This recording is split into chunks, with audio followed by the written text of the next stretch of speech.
Now, it is very important to keep your answers for writing task 1 and writing task 2 very organized. But how can we do this? Well, if you don't know, don't worry, because in this video, we will look at 5 different tips to help you write an organized answer. So let's begin. Okay, now before we look at the tips, it is very important to understand this document on your screen.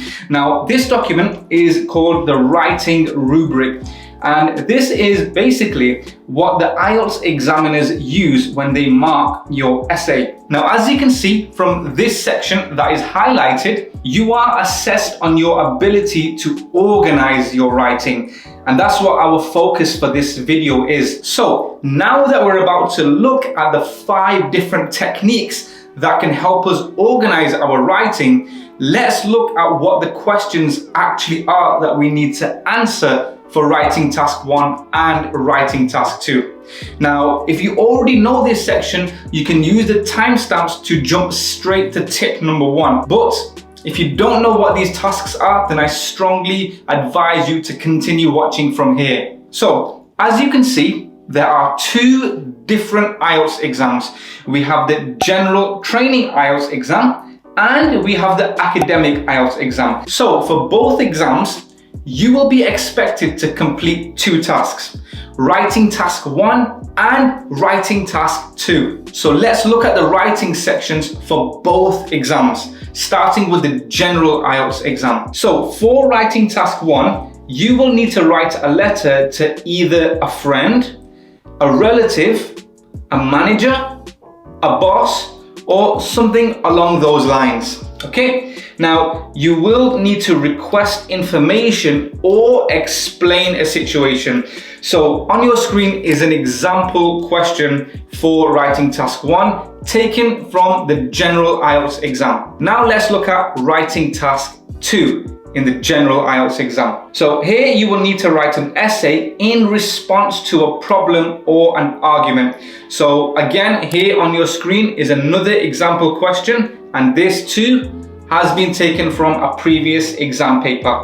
Okay, now we're going to move over to the academic IELTS exam. So again, 2 writing tasks. Let's start with writing task 1. So for writing task 1, you will be given an image of either a diagram, a chart, a table, or a graph. And your task will be to describe the information in this image and explain or summarize the information. So on your screen is an example question, and just like the previous examples, this too has been taken from a previous exam paper. Now let's move on to writing task 2. Now for writing task 2, we don't really need to look at another example because the exam questions are either similar or identical to those of the general exam. Okay, so really the main difference here is just writing task 1. So now that we know what the writing exam looks like for both the general exam and the academic exam,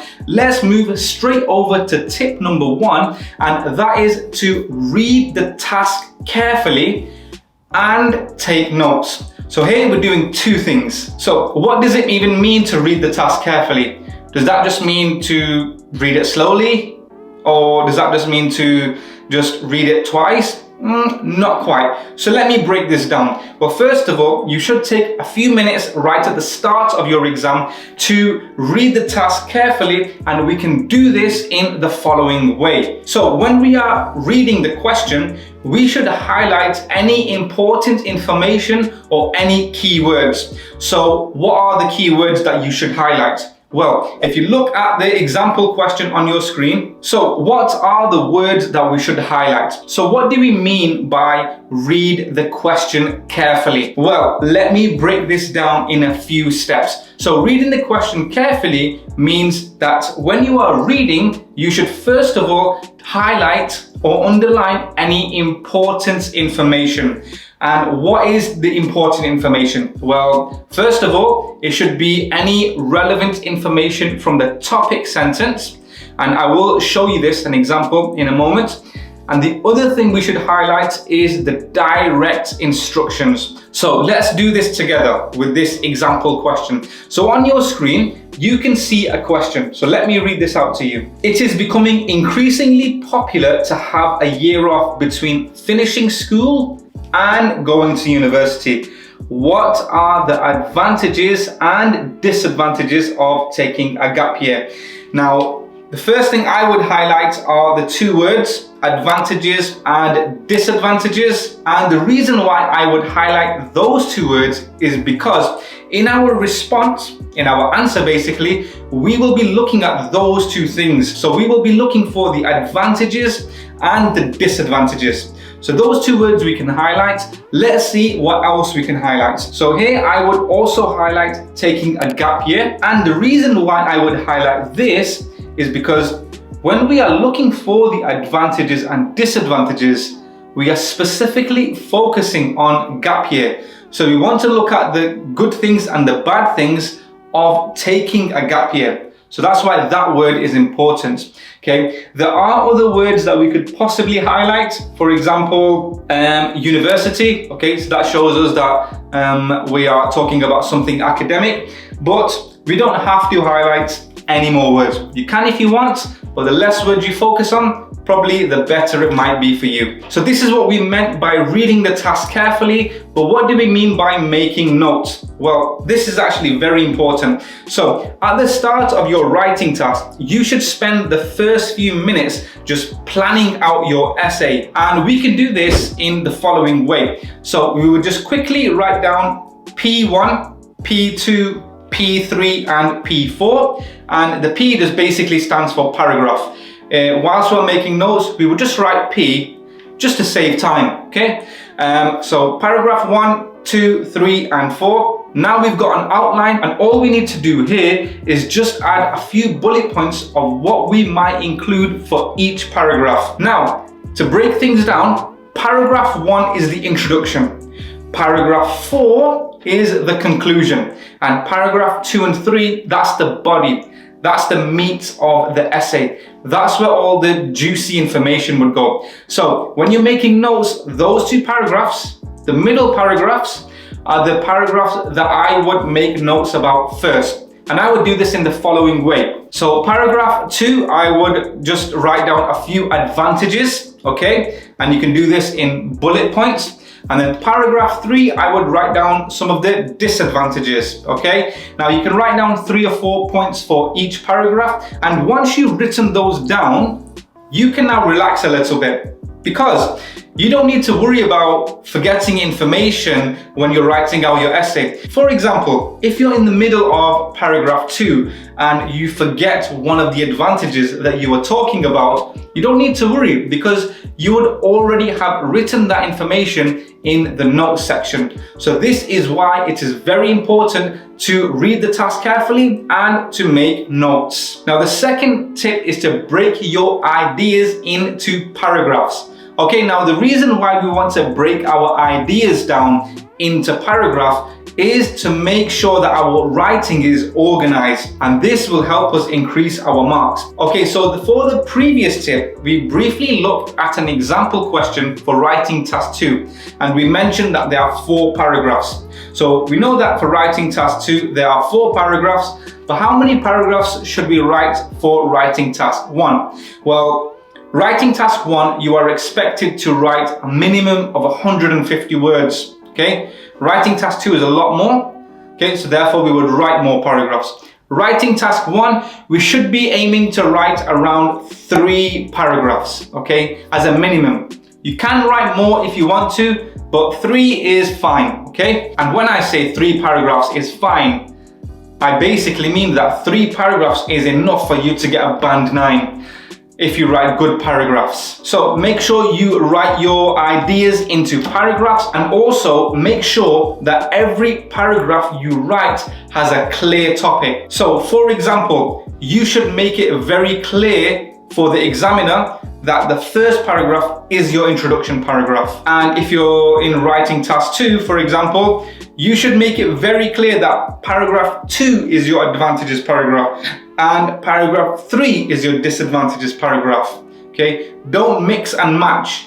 Don't include the advantages and disadvantages in the same paragraph. Remember, every paragraph should only have one clear topic. So an advantages paragraph, a disadvantages paragraph, and the final paragraph is the conclusion paragraph, okay? So put things in paragraphs and make every paragraph clear. And just to make things easy for you, so I won't read this out, but you can take a screenshot of this image, which is a model answer for writing task 1. So as you can see, it has 3 paragraphs.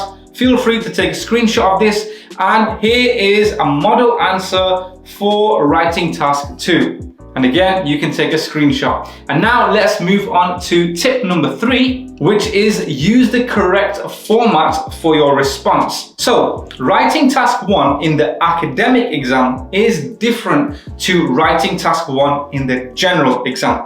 So as we mentioned earlier, for writing task 1, we can write 3 clear paragraphs, but that mainly applies to the academic exam. So these 3 paragraphs should be the introduction paragraph, okay, the body paragraphs, and finally a summary or an overview of the main ideas, okay? Now you can change a few of these paragraphs around. Now for the academic exam, okay, here we will be writing a report. So our writing style will be different. So for writing task 1 in the general exam, we will be writing a letter. So we can follow this structure on your screen to help us write an organized answer. So we can start with a short greeting to the recipient, and the recipient basically means the person who will receive the letter.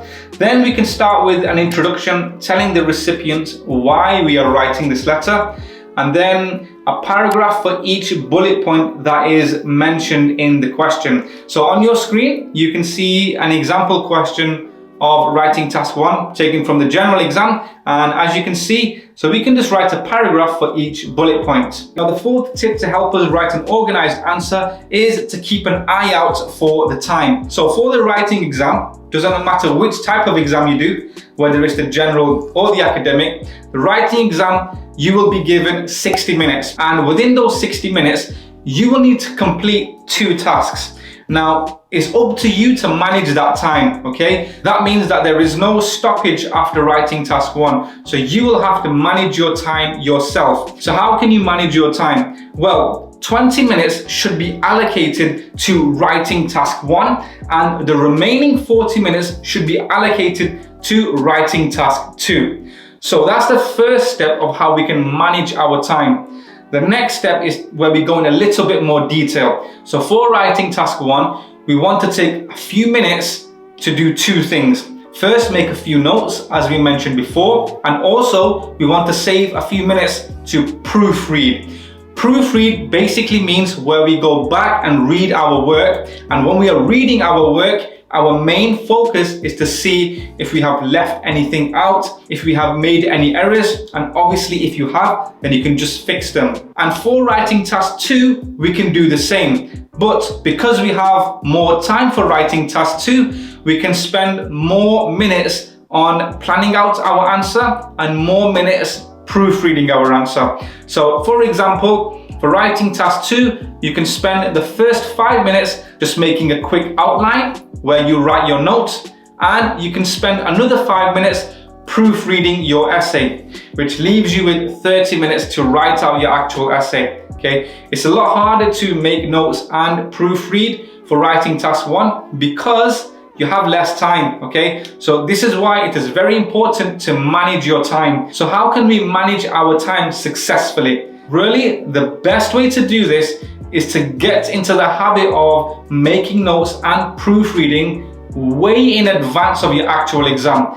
Now that means you should be taking practice tests under timed conditions like a month or 2 before your actual exam. And the more practice tests you take, the more you will get into the habit of answering things in time. Now, I made lots of videos that go into a lot of detail about how we can manage our time on my channel. So if you haven't already, click the subscribe button and check out those videos once you've seen this. And now let's swiftly move on to the 5th tip, which can help us write an organized answer, and that is to use cohesive devices. This is very underrated. So what is a cohesive device? Well, cohesive devices are words or phrases that help you connect ideas between different parts of a text. So here are some examples of cohesive devices that you can use. So on your screen, you can see furthermore, however, next, firstly, secondly, thirdly, finally, so, then, and in addition. So take your time out to learn these words, and you can use these words to connect one point to the next. For example, if you're talking about one of the advantages of taking a gap year and you've finished that point, you can keep a full stop, and then you can write another advantage of taking a gap year, or secondly, and then talk about your gap year, furthermore, and then talk about your gap year. And obviously, if you are on your final point, then you can say finally, and then you can talk about your final advantage. And I am thinking of making videos where I myself write out an IELTS writing task 2 response, and you'll be able to watch that live. So if that's something that you're interested in, leave a comment below and hit that like button. And if you benefited from this video, make sure you subscribe, because I've got lots of content coming out very soon.